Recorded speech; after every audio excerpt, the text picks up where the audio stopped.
Welcome into the Sports Objective Podcast, the unofficial podcast of the Pirates. And hard to believe last week was the official start of college basketball. So we thought who better to have on one of our friends. We love him to death. Chris Spatola, how are you? I'm doing well, other than still having to use a wired set of headphones instead of the buds. Everything else is good, my friend. How are you? Good. I was telling you that one of the good things of COVID, we started streaming our show in, I think, May. So we're doing that now, and good to see you. And for folks that don't know, you have definitely a basketball background, working at Duke University, obviously went to West Point. I don't know how that measures up with my, like you have the West Point education, have the East Carolina education. It was really hard, actually.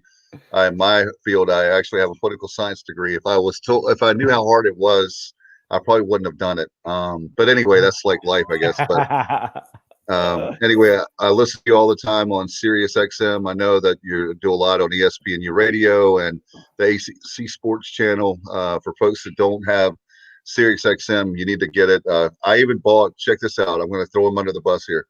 I bought a gift card. Our other co-host, Kyle, has Sirius XM, but Bubba hasn't tried it yet. So I bought it. I said, you got to hear our friends, Chris Spatola and Luke and Bill, all the friends that we have on the show.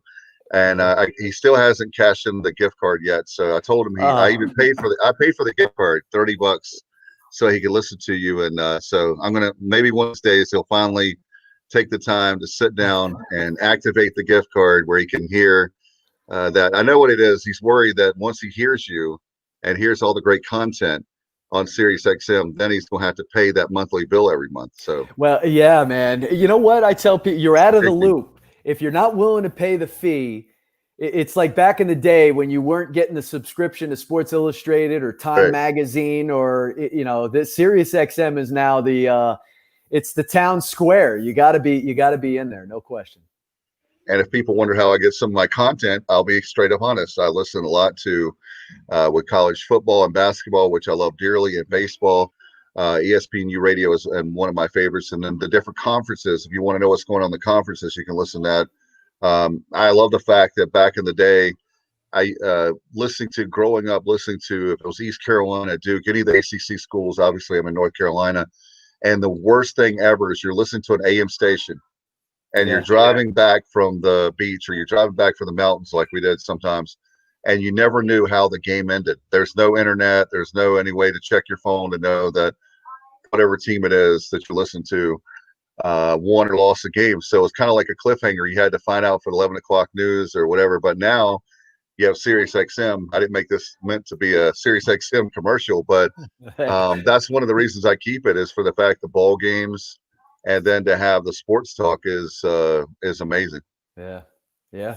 Well, hey, you get no argument from me on that one. Absolutely. No doubt. Let's jump into why we wanted you on. Obviously, many things with college basketball being one of them. Want to get your take. I understand. I believe the NCAA has sanctioned where you can only have 27 games this year, Chris? Yeah, 27. Yep.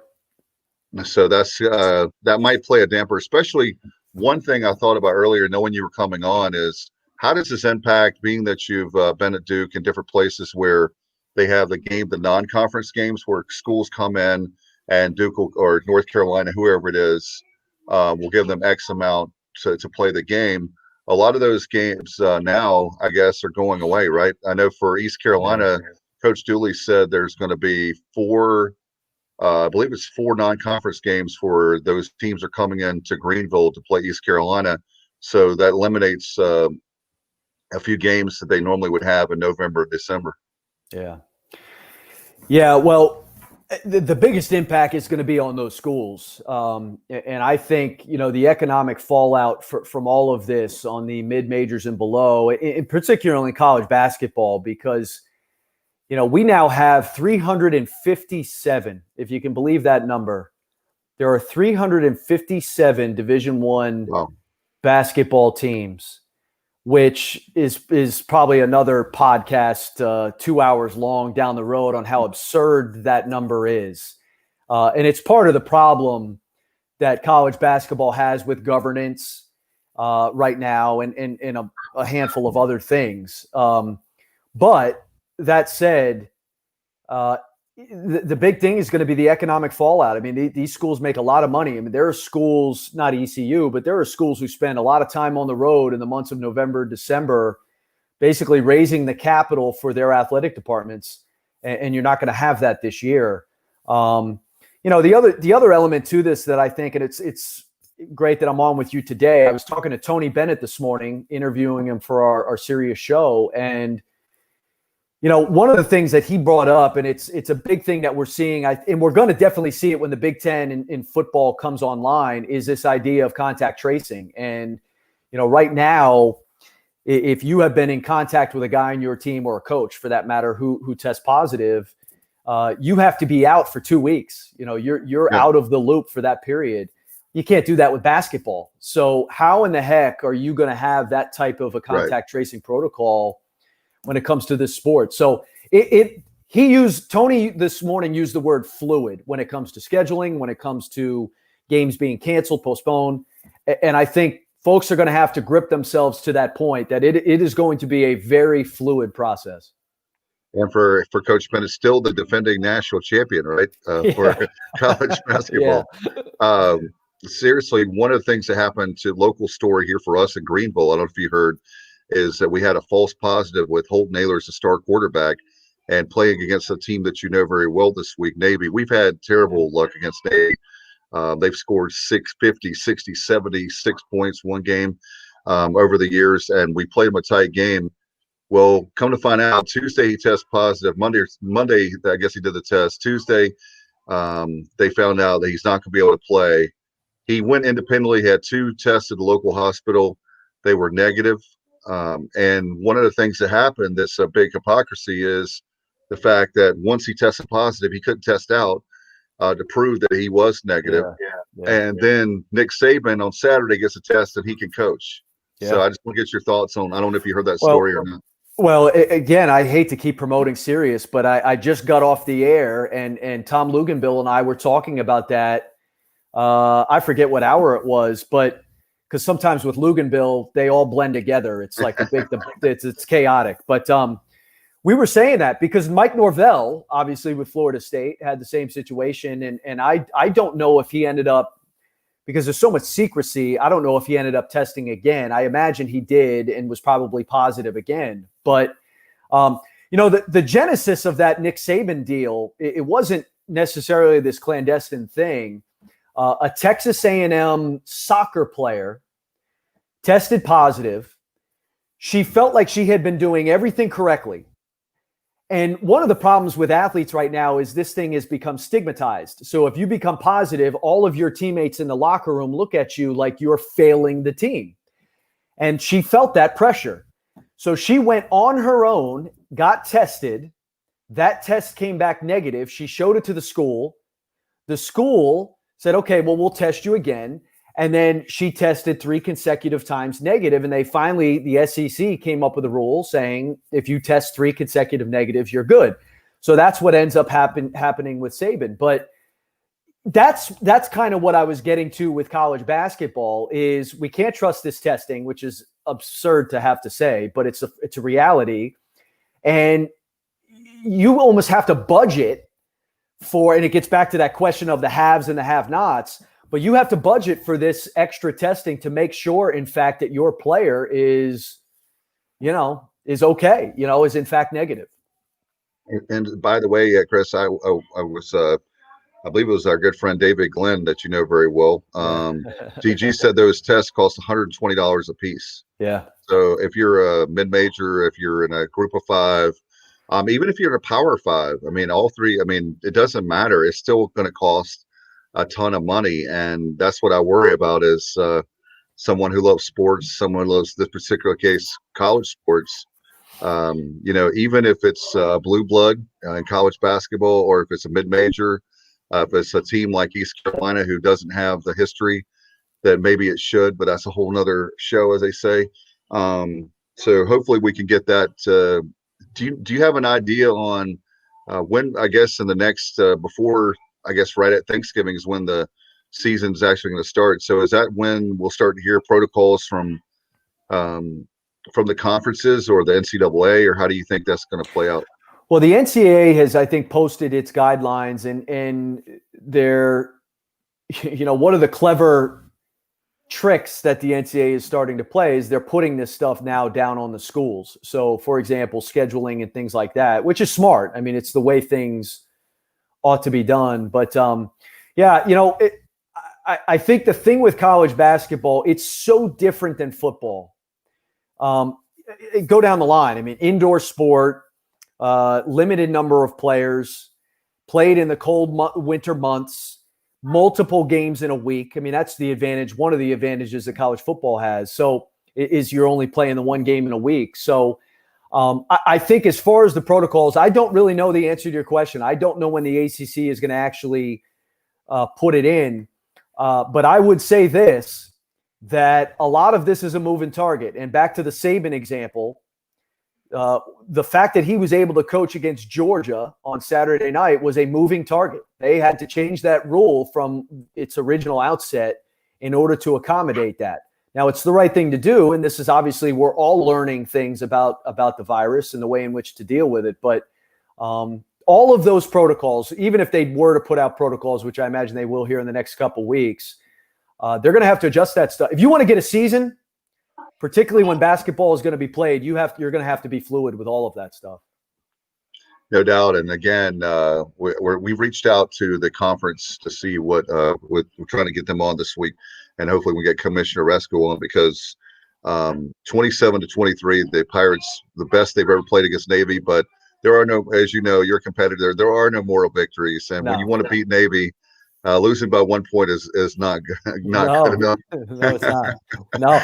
No, they were playing Temple last week, and I tweeted out, I said, I don't think Temple understands that I only watch Navy football to watch them lose. So for East Carolina this week, all right, just understand that, not that I'm anybody or I mean anything, but at the end of the day, those of us who are Army folks, we are only watching this game because we want to watch Navy lose. So please do the best to make that happen. Yeah, that's the thing. We had our shot, and we'll have to wait for another calendar year. As far as basketball is concerned, speaking of East Carolina, I want to talk a little bit of home front here with Joe Dooley. I don't think that Chris, I've always been frustrated as someone who loves basketball. My alma mater has been terrible. Joe comes back. I know we've talked about that, but he's actually, I think, doing a good job. You know basketball very well, the inside, the basketball community. How well is Joe respected? We'll start there. Well, here's that. If East Carolina can't get it done with Joe Dooley, the prospect of getting it done is probably very dim. He is outstanding. And I don't say this because I'm talking to you. I say this to anybody. I have great respect for Joe. And I think anybody who Joe has worked for would tell you how invaluable he is. And to be able to get a guy like Joe Dooley at East Carolina, it was a home run when they got him. They're going to have to, I mean, I'm preaching to the choir. I mean, the investment is a big part of it. It's a competitive league. All of those things. We just talked about the haves and the have-nots in college basketball. And certainly East Carolina is one of probably the bottom one. They're certainly outside the 125, the top 125. So from a head coaching standpoint, he's big. Now, here's one of the big things that I think that folks have to understand. Come January, because this is where East Carolina has to live. They have to live in the world of transfers, which they have tried to. Come January, there's going to be a vote, and it's going to pass, where transfers become immediately eligible. Right. Joe Dooley he lives in that world. I mean, that is exactly where he's going to be. And that doesn't mean he's not going to bring in good young players, freshmen.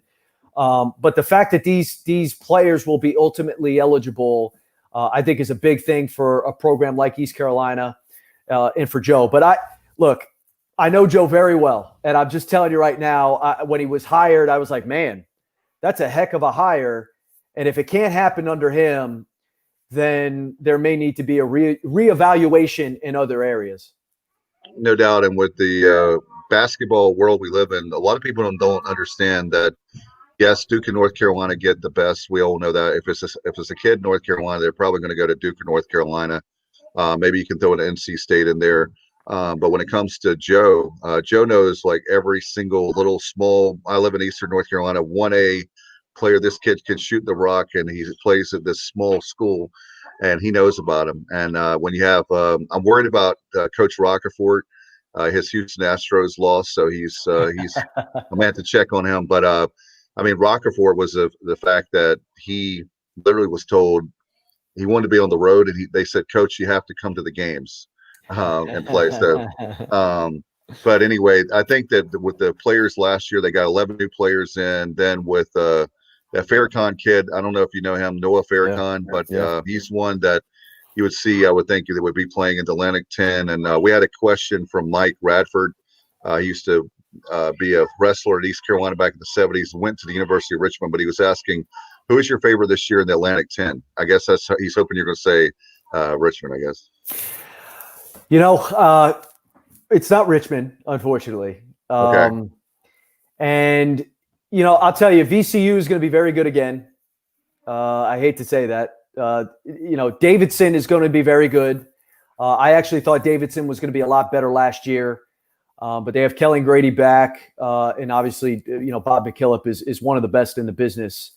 So they're going to be good. Dayton is going to take a hit, not just because Toppin's gone. I don't think, I'm sure Mike realizes it, but you know, they had some other guys besides Toppin. So I think they'll take a hit. But right now, just in looking at it over the last few weeks, I would say Davidson and VCU are probably your favorites in that conference. But it's going to be competitive. They'll have more. You know, the sad thing is they probably would have had 4 teams in the NCAA tournament last year, ultimately. And, you know, obviously we didn't have a tournament, but I would say Davidson and VCU right now would be, there's a lot of time left though here before we get started.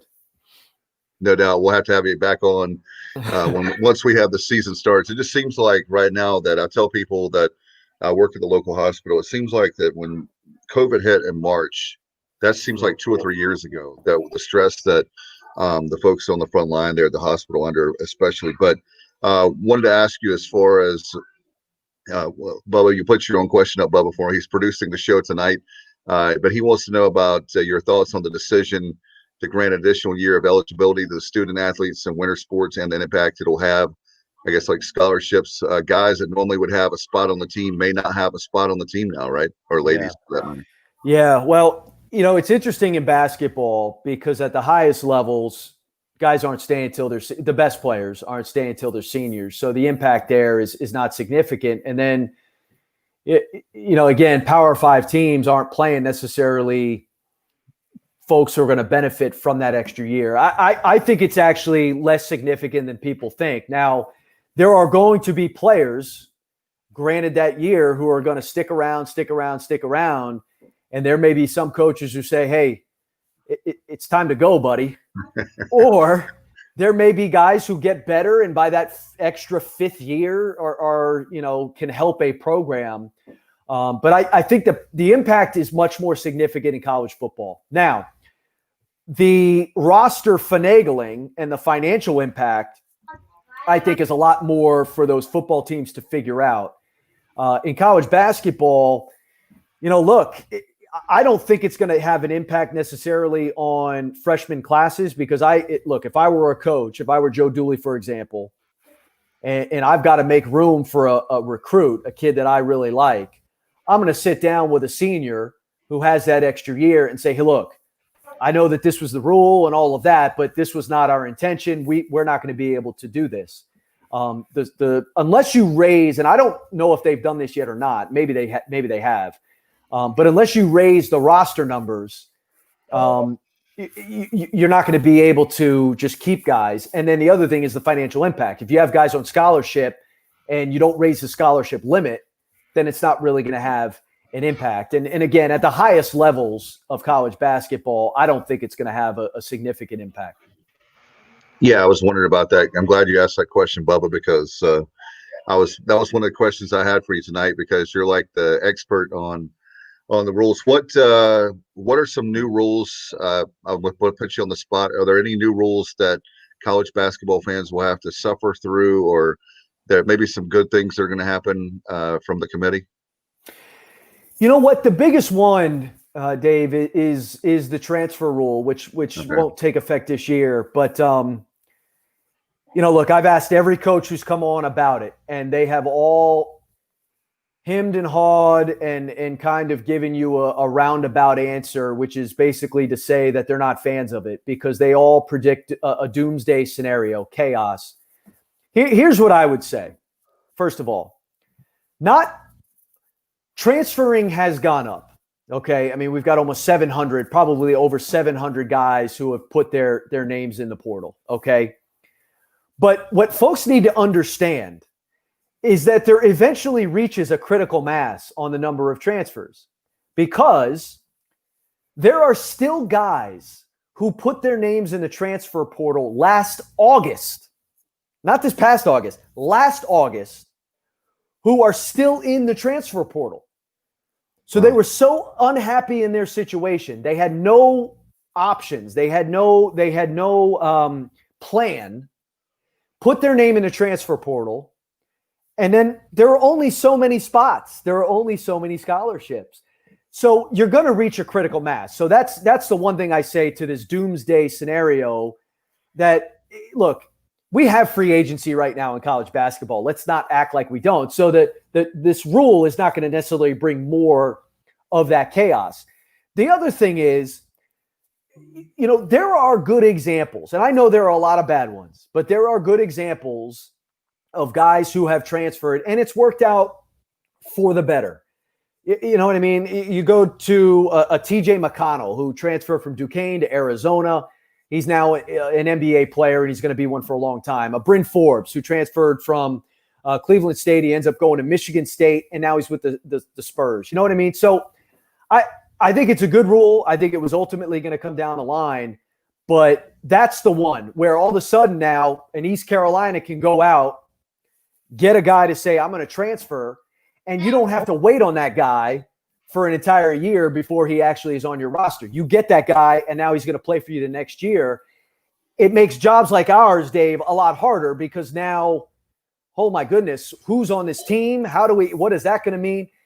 It makes the analyses and I don't think it's good for the sport in terms of a consumer because we already see that problem. Like part of college basketball's problem is the roster turnover, both with guys going to the NBA, but also the transfers.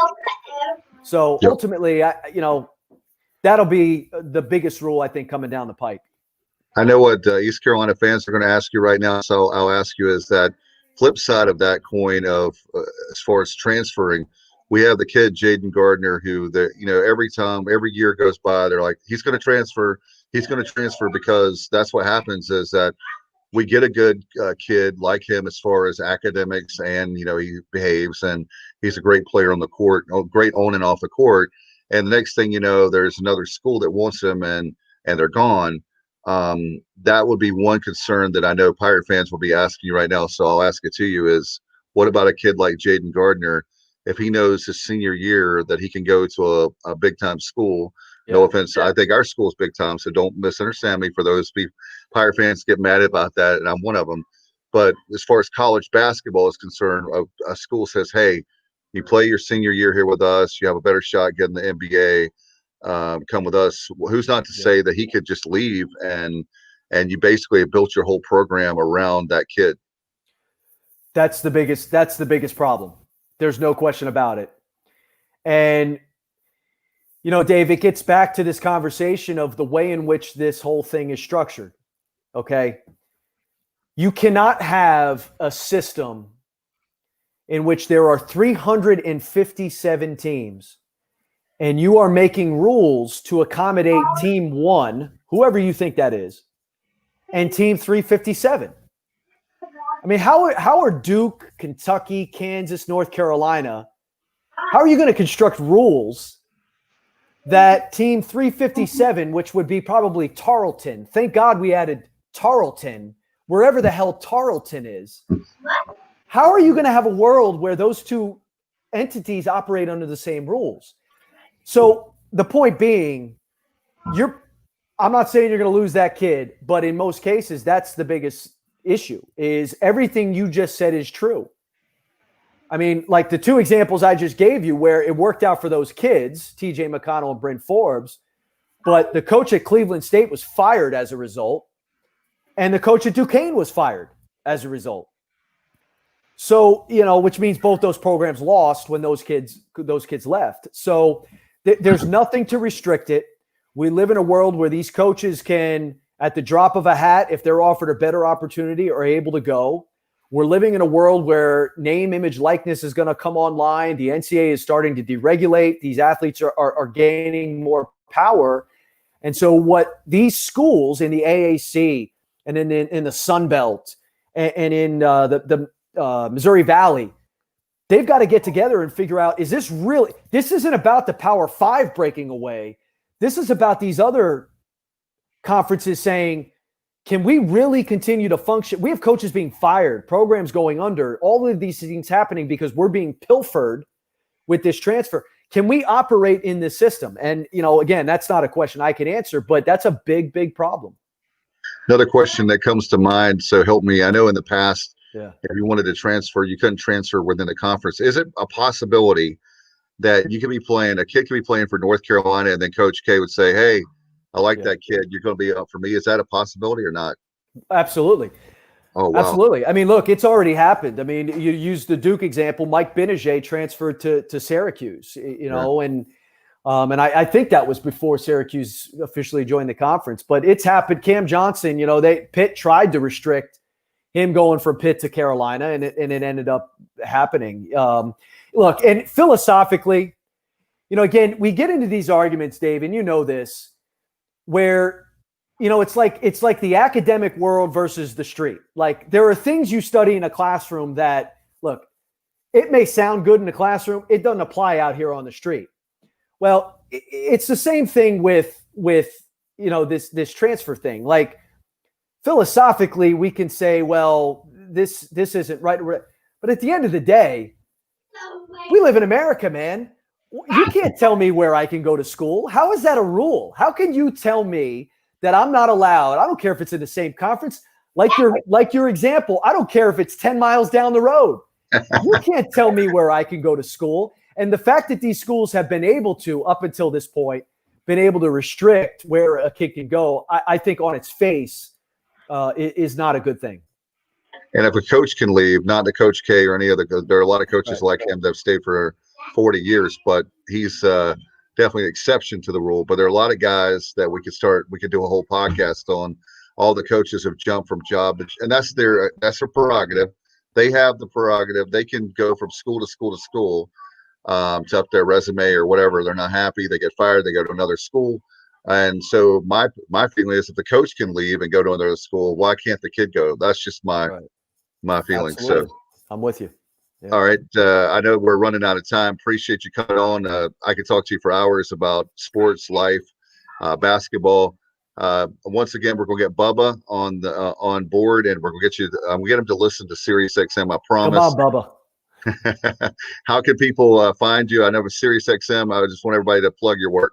Yeah, we're on 371 on SiriusXM, which is the ACC channel. So you just gotta keep turning until you have arthritis in your wrist, and you'll eventually get to the 300s.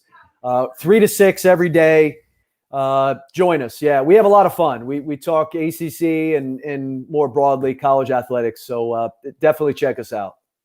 All right. I had fun with it. Thanks for the visit, man. And look forward to having you back on during basketball season. No question, Dave. Thank you very much, brother. All right. Enjoyed it. Have a good night. All right. You too. Bye-bye. Chris Spatola there from the obviously the ACC network there on SiriusXM. And now here's one of my really good friends. We didn't even get a chance to talk on Saturday in the press box. They give me a hard time. Mark Lindsay from Pirate Illustrated. How are you, man? Doing real good. Hope you are. Yeah, we're, now that I don't know the proper etiquette, and I wanted to tell you that publicly, as far as like with all this social distancing, and we have this massive now building that we have, and it felt like you were 2 time zones away from me, down at the other end of our row. And I didn't get a chance to say hello to my good friend, Mark Lindsay. So, hey, we're doing it now, streaming live for everybody to hear our conversation, right? For sure. That place was definitely stretched out, to say the least. Yeah, what a world we live in. Normally, I met Mark a couple of years ago on the practice field. Always been good to me. I appreciate your friendship. Appreciate you coming on tonight. I want to get your take because you follow the program. I think you've had Pirate Illustrated. What was it, 2004? I know Skip Holt's era, right? That's about the time we began. Yeah, sure was. And I just want to get your take before we start talking about the ins and outs of this year. Just get your thoughts of the program. We have the program was very down when you started, and then you have we climbed to the mountaintop with Holtz. What are your thoughts on things right now, overall from your vantage point? Well, during those times, things began to really pick up really well, and they went to some bowls and they did some stuff, and Ruffin came in and they got it going pretty well for a while, and then Lincoln left and went to Oklahoma, and things began to change.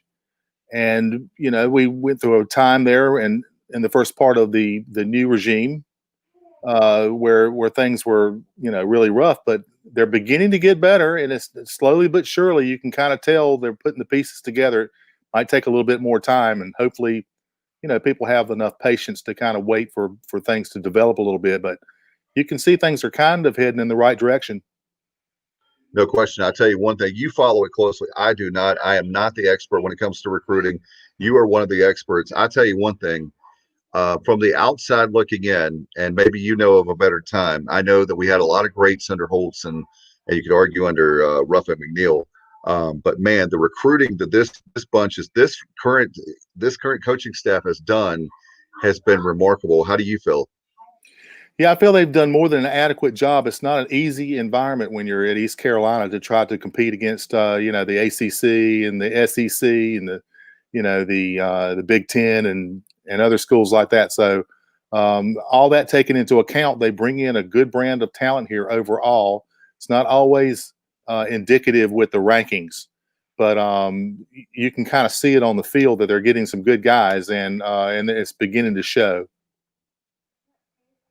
Yeah, that for me personally would come to that. Where do you think as far as where do you guys have them now, arrivals? Where do you have the recruiting class? We haven't talked much about that. We spent so much time, and you and I will talk about that in a minute about COVID. We'll put that aside in a second, but as far as rivals, where do you guys have their current recruiting class? Well, they're ranked below 100 right now, but I don't think that's indicative of some of these guys have not received a ranking yet. So they would probably be somewhere in the 90s. But you don't always know, how truthful that sort of thing is when it comes to rankings. Some folks put 3 stars on everybody, and our folks put some 3 stars on them and some 2 stars on them, and some guys have just not been ranked yet, and maybe a while before they are. But just looking at the list of guys that they do have, it's a pretty good list so far. You have to wonder how deep they will go this year with everybody being able to return next year. So you don't know how many people they may bring back at the end of the year, and what that may do is that may limit how many people that they can bring in, unless some of the rules are changed. You don't know what they might do in that regard either. But this is different, where everyone can come back, everybody saves a year, nobody loses a year. How that will affect the numbers of those that are coming in, or the people that they want to continue to sign this go round remains to be seen. But from the group that they've got coming in, it's a fairly good group so far. And it's a small class, as our good friend and co-host Bubba Rosenbaum, he's producing tonight, says it's a small class. I think there's only 15 in this class.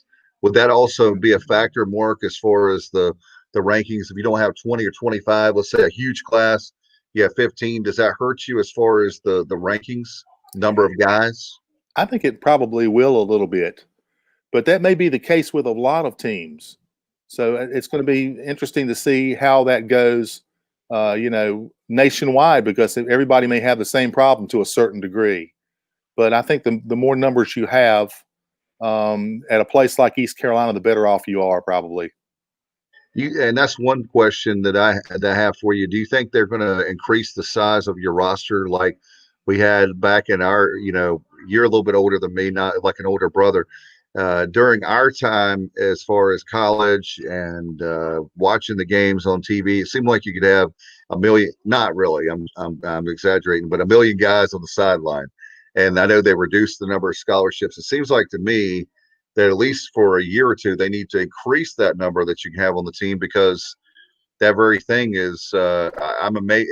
I think it actually helps East Carolina too, Mark, building up. Well, one of the things we can talk about is depth, but I think it helps our school when it comes to what Mike Houston's trying to do, and that's build this team from literally the ground up. Yeah, it's the two-edged sword in that regard, because you have to pay for those scholarships too. Right.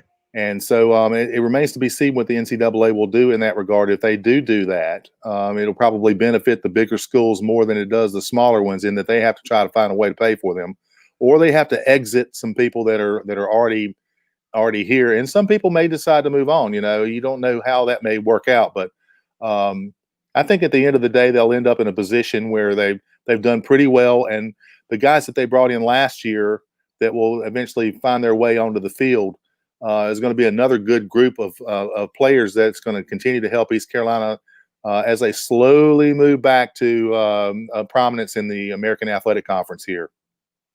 One question I had for you, speaking of moving on, is the former Arkansas running back. He transferred to East Carolina, number 2, Chase Hayden. He opted out. We found out he's not a part of the team right now. Do you think that's we can talk about the success of the running game. Do you think that he's going to be moving on? I mean, I would be naive to think that he's going to stick around. He still has 2 years of eligibility.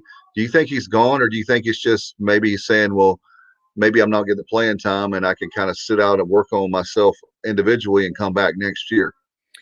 Well, that's my sense of it, is he's probably going to exit, but I'm not sure. I don't know how that's going to definitely work, but you would think that if you make that choice, that you're not going to, and you don't lose a year of eligibility this year by playing.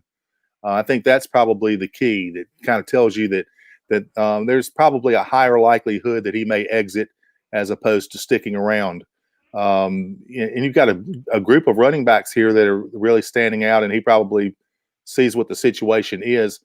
But you never know. You just never know what the situation might be. That it may be the way that Coach Houston, depicted it today. But I would think that if a guy opts out of playing, that the writing may be on the wall. Yeah, I do too. I put it out there trying to be objective, trying to obviously not to automatically assume, but it seems like to me he's gone. Speaking of running backs, I tell you what, you and I were there in that press box. One of the things that's been very frustrating for Pirate Nation, for yours truly, someone that loves running and defense with that running back situation, and certainly the running game. I know it's important to you to see the guys like Mitchell and Harris. I mean, those guys are true freshmen, and they come in and they're playing. I guess they don't know any better, Mark, but they're playing like they're juniors and seniors. They're playing like upperclassmen. Yeah, they're finding the holes, and Raji can really run the football. And anytime you get a guy, running for 172 yards, behind our offensive line right now, a couple of things are happening. He's running well, and the offensive line is improving. So I think they're only going to get better as this thing goes. They're going to get some confidence. They're beginning to expect to run the ball better, and a lot of it may be between the ears. So in a place like East Carolina, that's a big part of it. Is you've got to believe in what's cooking, and this bunch, as they're beginning to translate on the field, and it wouldn't have taken a whole lot last week for East Carolina to beat Navy. They get that third down placement on on short yardage. It could have gone either way, and had it gone the other way, you might be in overtime right now. So I think they're getting better for sure. No question. And one thing is that I'm very excited. I know there were Pirate fans. Let me just say this: there are Pirate fans that found out they're not coaches. And I know that we're in the media and we're media members, but hopefully we're smart enough to know the reason why Holt Nailers was starting is because he's the best quarterback at East Carolina. And I think that fans saw that Mason Garcia is a great, and you follow recruiting. He's a 4-star guy. I believe, didn't y'all have him at 4 stars? Arrivals, I believe. Yes. Mm-hmm. Yeah. And he's a 4-star guy that chose East Carolina. Let's give Tony Peterson credit. He was the first guy to start recruiting him under the Mo regime. And this kid is just amazing. I mean, what I've seen of him, I think he's got a lot of raw talent. He's got a lot of potential. My concern would be academics. I think he's doing better now, more mature there. I don't think he's going to get in trouble off the field. So I think the great thing about that kid is he got experience on Saturday, but you saw that he was very raw, and you saw that game speed of college football is a big difference. He in high school, I know it's a cliche, he was a man among boys. He was a real stud. He's coming here, but guess what? Everybody here pretty much at college level are studs. And so I think that people saw on Saturday that he has a lot of talent. I tell you, one of the things I was impressed with him, Mark, and maybe you already knew this, his speed, he was a lot faster than I thought. Being a kid, it's 6'5", I think 230 or odd pounds or whatever. For a guy that's the size of a linebacker, he moved extremely well. Well, I knew he could run the football, and he got here, and we suddenly found out he could really throw it too. And what we saw on Saturday looked a lot like Jeff Blake's first game at East Carolina. And he was throwing a lot of balls into the ground, screen passes to the side and whatnot, and it didn't look like himself. I think eventually you'll see a Mason Garcia who can really throw the ball all over the lot. And he can throw it deep as well, and he can also run. So eventually he's going to be probably the future at quarterback at East Carolina. Of course, for right now we've got Holton, and Holton knows the offense, has experience, is settled down, and can do a lot of things that you can't do as a true freshman. So it's going to be interesting to see how that all works out. And you always need a second quarterback, and the second quarterback will probably get to play more in the future than maybe he does right now. It might take some heat off of Holton Ahlers, especially when you get into ball games that you've got a big lead and you can get the other guy some experience. So East Carolina's in good stead having Mason Garcia for sure, and I think his better days are probably ahead of him. That's the thing is that you look at with Garcia, this gives him a chance. The great thing about having Holton is, can you imagine if we didn't have Holton, if you didn't have speaking of another, I don't know if you guys had him, I can't remember now, 4 stars, but as soon as he picked other places, he picked East Carolina, he dropped down to 3. We'll leave that alone. That's a whole nother show. I really don't care ultimately about stars. I care about how they are as far as academically, how they are as far as morals, as far as we don't have to worry about them having any problems off the field. But I'll tell you another thing, this with when you look at having Holton Ahlers, he has who knows how long he's going to stay with the extra year. I don't know if he'll decide to leave after next year, but with Mason Garcia, he's got plenty of time to work with Mike Houston, this coaching staff. How about Big John Williams? And as far as, I mean, he's already ripped coming into college. I can't imagine what you get Big John there in the weight room. Oh my goodness. But I'm just really excited about that position. You look at running backs, you look at tight ends, and I think Coach Schenk is really coaching. He's doing the coaching job of his life with this offensive line. Looked a lot better the last couple of weeks, don't you think? Yeah, it won't be the first time that's happened either. And Steve Shankweiler is kind of a wizard in terms of how he goes about doing things with the offensive line. I think eventually you're going to see an offensive line that knows what they're doing and can, they do things a little bit differently. But as they begin to latch on to his way of thinking, they will continue to get better. A guy like Mason Garcia, who, he remained 4 stars with East Carolina with Rivals.com. And the other services had him at 3. I don't know how that works out, but I think he's going to have a good future as well. And until that time comes, you still have 2 or 3 years here with Holton Ahlers, and I don't know how you keep East Carolina from winning for much longer. To tell you the truth, I don't. Once they get cooking, I think they're going to be okay. But it's a good league, the teams that you used to beat with regularity, like the Tulanes and and the Memphises and even the Cincinnatis. You had 10, 12, 13 years there where you beat Cincinnati 10 years, 13 years straight, something like that. And all of these programs are, they're winning now, and you have to bring it every week. There was really like only one team that was really dominant over East Carolina in this league, and that was USF.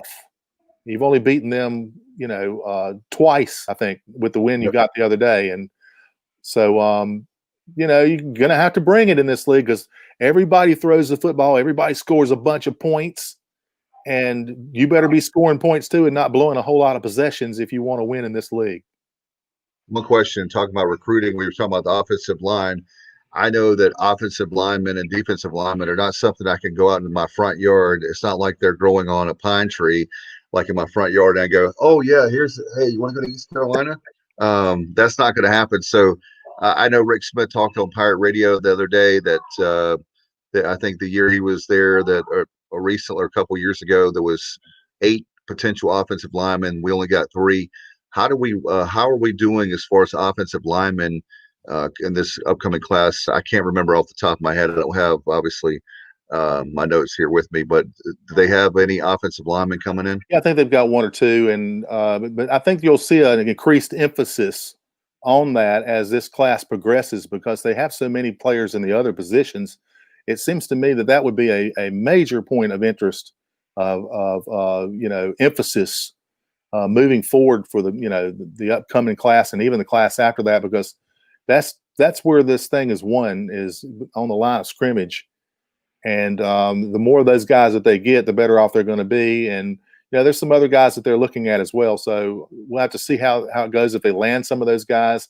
And they do have a good propensity to go out and find guys that nobody's really looking at. I was talking to a guy last night who's in one of the junior college, teams that's kind of a bounce back player from that was, playing for another team, and then he's gone back to junior college, and they found this guy, and they do a good job in that regard. And sometimes these guys turn into really good players. They're 300, 315 pounds, and they're 6'5", 6'4", 6'6" guys, and wow. You can develop them once you get to a place like East Carolina. That's the main thing, is to get some of these guys in here. And I think it's going to be a major point of emphasis moving forward in the next year or 2 years. You've got a lot of speed guys coming in here, a lot of receivers that are already in the fold and will be here at East Carolina pretty soon. And I don't think that's the big need right now. Defensive backs, they've got defensive backs galore. So I think you've hit on something there. You got to have linemen, and that goes for the defensive line as well. Yeah, I know they brought in a ton, but they've been with Roy Tesh doing a great job as moving to defensive line coach.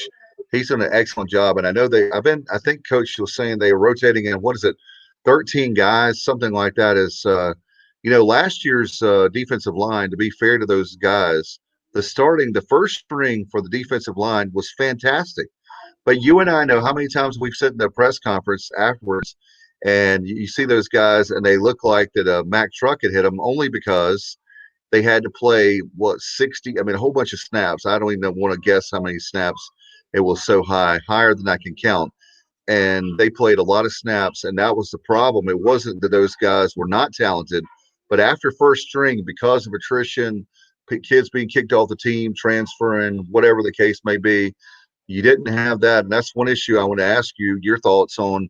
Coach Houston, the depth seems to be, in a short period of time, already better. I mean, when he told us that 54 new players, Mark, 54 new players in 1 year, you've been following a team. I've never heard of a team as far as football, just like with Joe Dooley last year, 11 new players on basketball.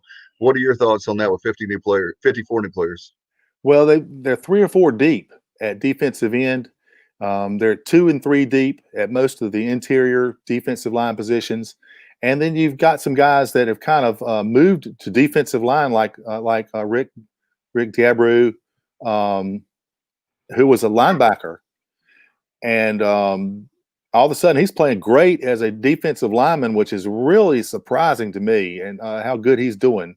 And I think he's only going to get bigger. He might end up at 270, 275 before it's all said and done, and he can run So you've got a large group of guys for him to, for them to call upon. And I can't remember a time where we were any deeper than this. And, you had guys like, CJ back in the day when we were playing, in the Liberty Bowl and the Peach Bowls and different stuff like that started out as a defensive back and ended up as a defensive lineman. So we're seeing some of that kind of thing now, and it only can help for the future. I'm really surprised about how well they defended against Navy on Saturday, and I'm sure some of that has to do with the scheme and their ability to and familiarity with stopping the option. But they're getting better and better, and I can only see that continuing as we move forward. I hate that they're 1-3 right now, and that they didn't get to play some of the games that they wanted to play, Right. and the scores are not always indicative of how well they've done. But this is kind of a free year, and nobody wants to hear that. Nobody wants to hear that it's a free year, but it's kind of a developing free year, and if you can make the most out of it, maybe finish up strong going into next year, there should be a lot of optimism moving forward. By the way, Bubba, can you put that up there? He brings that to our attention, Mark, the two, because I couldn't remember them off the top of my head. There are currently 2 offensive lineman commitments in the 21 class. Richard Pierce, 6'3", 285 of Hueytown, Alabama, and Kanan Clark, 6'6", 310 of Cumming, Georgia. Several other offers out to Alabama high school. I remember those, but I didn't say that because I knew they hadn't committed. The 2 Alabama ones that I'd heard about. So we have 2, and maybe we can get some more. But you're right, Mark, when you brought up the fact that you've got those guys extra years, and you already have talent at the skill positions. You look at linebacker, we're decent. Maybe you could add some more there, but defensive backs, we've got a whole bunch. You've got a whole bunch of defensive linemen now. You can't keep adding these guys because where's the room? We're out of space. Well, we'll take all of them that we can get along the defensive line. Both Pierce and Clark are a couple of guys that are unknown commodities to a lot of people. They can go for some of the higher ranked guys in many cases, but you just never know how good a guy like that might be. Both Kanan Clark and Richard Pierce. So I've talked to both of those guys after they committed, and they both sound like they're intelligent young men, and they are excited to be coming to East Carolina, and they're both very good when they arrive. And I think it's only going to get better from here. No question about it. Mark, you make that very good point that we want people. Let me just no surprises here. Master of the obvious. We want people that want to be Pirates. We don't want you to come because it was your 3rd or 4th school. We want you to be excited about coming to Pirate Nation. One of the things before we let you go, a couple minutes left with you. Just want to get your thoughts on. I think it was last week when they voted. The committee did that. This is crazy, but it's COVID-19.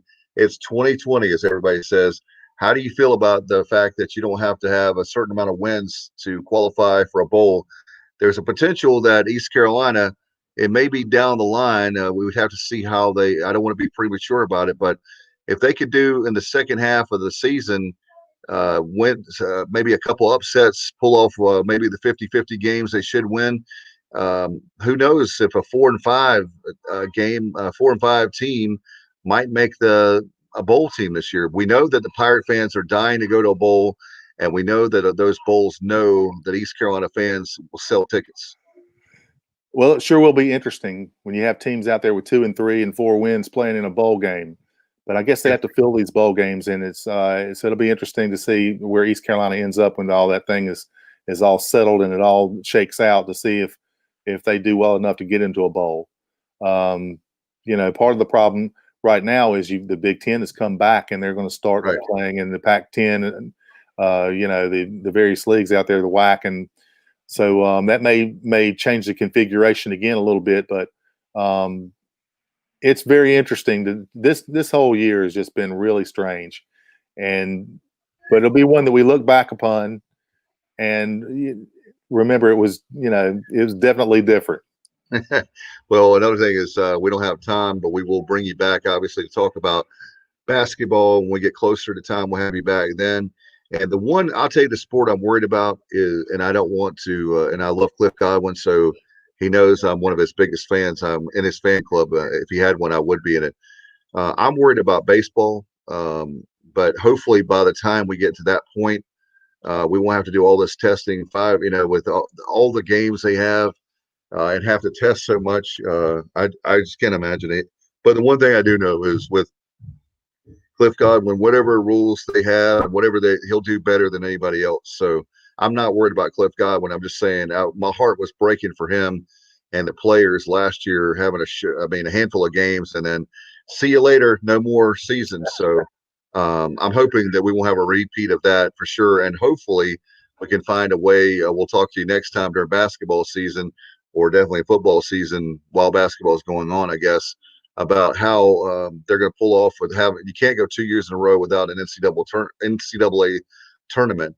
So we'll see how that plays out. Mark, we're running out of time, but I wanted you to promote your stuff. I appreciate it. I'm a member of Pirate Illustrated, and I want folks to how can people find out your work? Well, they can sign up on, eastcarolina.rivals.com or at pirateillustrated.com and join us that way. And we appreciate all the help we can get. No doubt about it. I appreciate you coming on, and hopefully I'll be allowed to come back November 7th. I behaved myself. I believe I did. I had my mask on, and I didn't get in too much trouble this time. So Tulane game will be November 7th, and I'll spend some time with you. I guess it's fine for all of us to talk as long as we have our mask on and do the social distancing. Mark, thanks so much, man. Appreciate the visit, and we'll see you again real soon. We'll talk again soon. All right. Take care, my friend. Mark Lindsay at Pirate Illustrated. Enjoyed him as always. And if we can bring Bubba in for a couple minutes, I know we've got a lot of great programming, and we had the Mike Houston weekly press conference that's on SoundCloud and obviously Anchor. We'll have all that stuff. Plus, we have a lot of great content maybe you hadn't had a chance to hear. We're on over 20 platforms, folks, between social media and that. We're everywhere. We don't have time to tell you all the different places we're on. Of course, you can go to us, follow us on at the Sports OBJ, on of course Instagram at the Sports Objective. Subscribe to YouTube. We have a whole bunch. Bubba has worked his tail off on our YouTube channel, and it's come a long ways from the infancy. He took it upon himself, and I appreciate him very much for doing that. And that was something I wanted to do, but there's only so many hours in the day, and I think the guys, two brothers from a different mother, obviously, with Bubba Rosenbaum and Kyle from LaGrange Barber. Bubba, I know that we'll have some great content coming up, and I know that you're busy being a dad, you're a husband, you got a lot of stuff going on tonight, but I appreciate you producing. And I tell you what, the future is bright for not only our podcast, the unofficial podcast of the Pirates, by the way, but also with basketball, baseball, football. It's always fun to be a Pirate, but now it's probably the best we've had in a long time with the three major sports. Yeah, excited the direction, all those programs you just referenced. Excited the direction they're headed, and hopefully Coach Houston and the guys will be able to get some wins out of these last however many games we end up playing.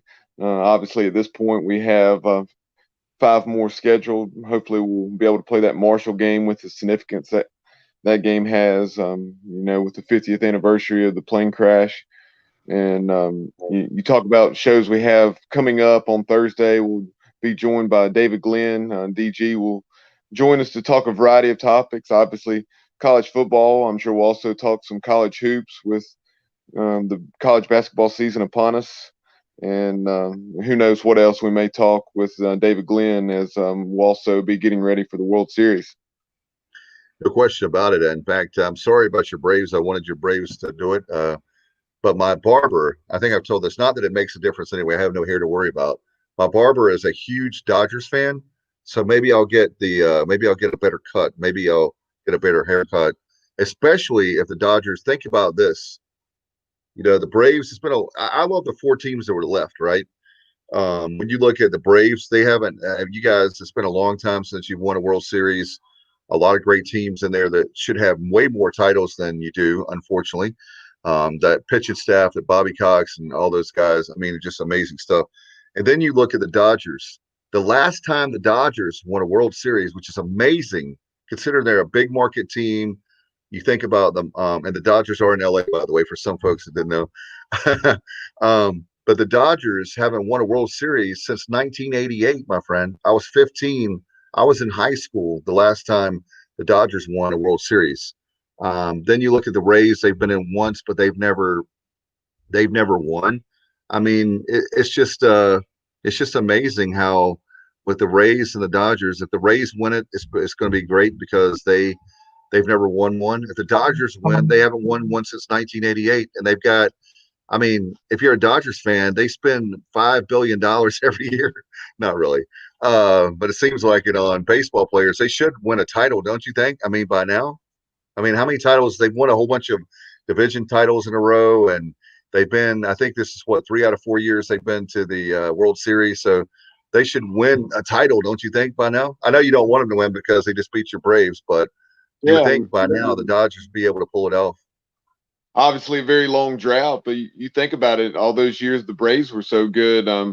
And yeah, they played in multiple World Series, but they only won that one title in the strike-shortened season in 1995. And the last time they won the NLCS was back in 1999, which is hard to believe. Yeah, and that game was so frustrating. Just being so busy. That was the first time I'd sat down and watched a game from start to finish like that in a long time.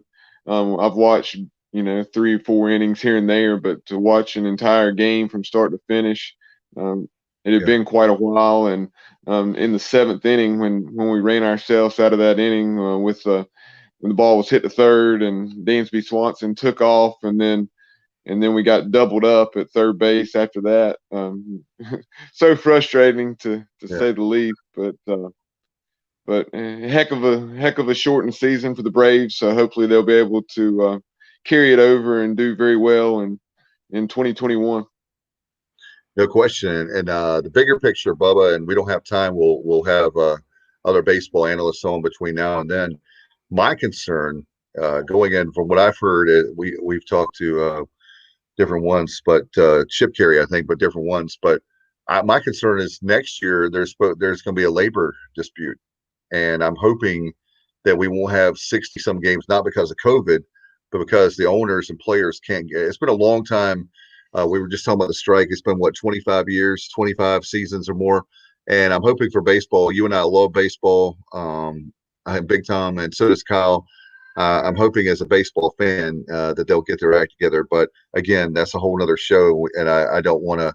The World Series is getting ready to start right now. But your thoughts on? I know you're very happy with the Pirates, and it's going to be great to have. Basically, you have more time to get ready for Tulsa. Tulsa's one of the great teams. I'll give you a couple minutes here to talk about that, and then we'll promo and we'll get out of here. Like Coach Houston said earlier today in his press conference, I wish the Pirates were playing this week to continue to build on the momentum. Hopefully the off week won't hurt that. I think we'll go out to Tulsa and play well, and I expect to be competitive and have a chance to win the game in the 4th quarter. Last year in that season finale against Tulsa at Dowdy-Ficklen, it left a lot to be desired, and we've been playing very well down the stretch. Had those near misses against Cincinnati and SMU, then went up. Didn't play our best game, but picked up a win at UConn. Had to hold on down the stretch, but took a lot of momentum into that season finale, and it was a huge disappointment for sure. And I'm sure those guys haven't forgotten that, the ones who were part of it, and we'll go out and play well in Tulsa here in a week and a half or so. I was just thinking, thought a few times, we've played so bad over the years that there's a lot of teams we owe. And I tell you one thing right now, go ahead and punch us in the face, do whatever you want, because this year is one thing. But in the next year or two, with the talent that the bright spots, that's what I'm so excited about, is the future of this program with the football team, for example, that Rajee Harris, you know how much I love to see a pass. But if you can run the football, control the clock, and then you can have the athlete of Holton Ahlers, and behind him, my God, with Mason Garcia, by the time he is going to be a starter, I feel like, I mean, the future's bright there. The running backs, I mean, with that, the wide receivers, I think that's been of the things that, and you can't say last week because of Mason Garcia, but hopefully the wide receivers can pick it up in Tulsa. If the wide receivers can play as well as the running game is right now, I think we have a shot to beat Tulsa. And if you told me that a few games ago, I would have told you that you're crazy. I know you would be the one telling me that I'm crazy for thinking that we have a chance to win, but I think we have more of a chance to win coming up than we did just a few weeks ago. Yeah, I would definitely say across the board, Pirate Nation definitely believes in this club now a lot more than they did before USF and Navy. And Tulsa is a very talented team. A win at Tulsa on Friday the 30th, that would undoubtedly be the best win of the Mike Houston era, and it would be the best win that East Carolina football has had since, I guess, 2016 against NC State, and maybe farther back than that, depending on how the rest of the year goes for Tulsa, but at least that far back, because Tulsa is a very talented team. Last year's record was not indicative of the type of club they have, and just like Coach Houston referenced today, and it's going to take a very solid performance in all three phases to be victorious at Chapman Stadium. I believe that's what it's called now. It used to be Skelly Stadium, but I believe it is now Chapman Stadium out at Tulsa.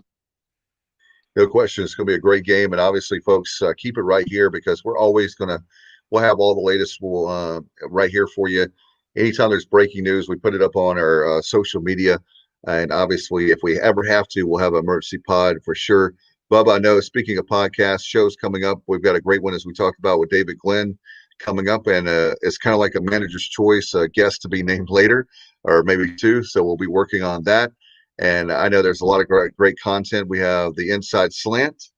We have that coming up on probably Friday night or Saturday morning.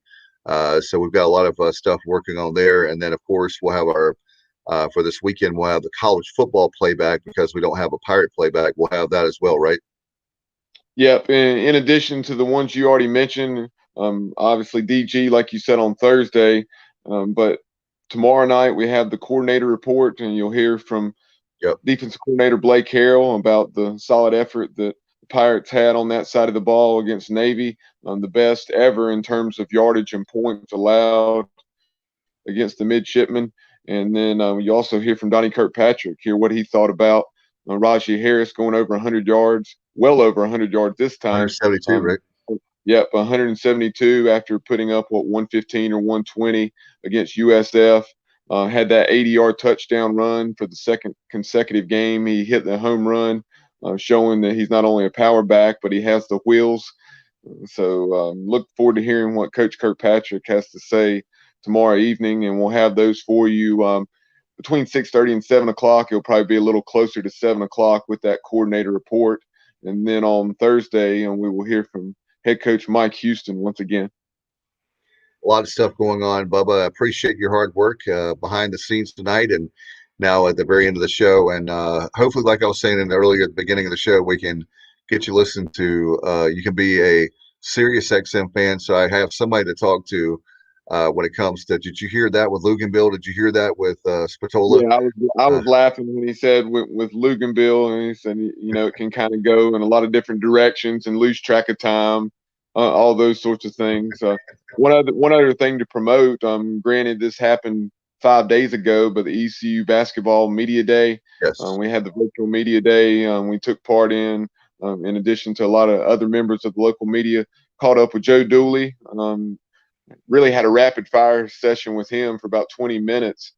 So definitely go back and check that conversation or media briefing out. But also Jaden Gardner, Brandon Suggs, who had a terrific freshman year. And then you also had guards Tristan Newton, who was one of the top freshmen in the American a year ago, and Noah Farrakhan, who's one of the most highly regarded prospects entering the conference this year. No doubt, and the future's bright there. And I'm telling you, with our baseball team, it's only a matter of time that I can travel across the country with the Rosenbaums, with your dad yelling out the window the the jungle calls. Gary Rosenbaum, I love you, man. No, that's going to be a lot of fun when we do get a chance to do that. It's going to be sooner than later, as Coach Godwin I know would definitely say. Bubba Rosenbaum, thanks, dude. I appreciate you very much. I'll let you get back to being a dad and husband, and appreciate you spending time with me tonight.